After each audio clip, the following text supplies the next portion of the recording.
আজকে সকাল থেকে দেখো কীরকম রোদের তাপ, আরও রোদের তাপ বেলার দিকে হয়েছে। তো যাই হোক, দেখো টিফিন বসিয়ে দিয়েছি। আমরা আজকে ম্যাগি খেলাম, ছেলেকে আগে দিয়ে দিয়েছি। এটা আমার আর মেয়ের ম্যাগি।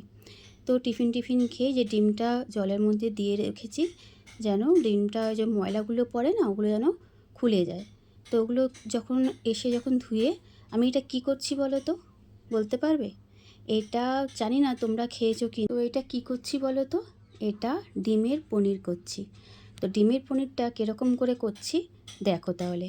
সব ডিমগুলো আগে ফাটিয়ে নিলাম, ফাটিয়ে লঙ্কার গুঁড়ো দিয়ে তারপরে নুন দিয়ে দিলাম।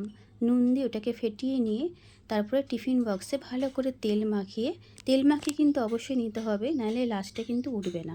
তো তেল মাখিয়ে তারপরে এইটা ডিমের গোলাটা আমরা ঢেলে দেবো ওটার মধ্যে। ঢেলে তারপরে টিফিন বক্সটা ঢাকনাটা চাপা দিয়ে তারপরে গরম জলে বসিয়ে দেবো।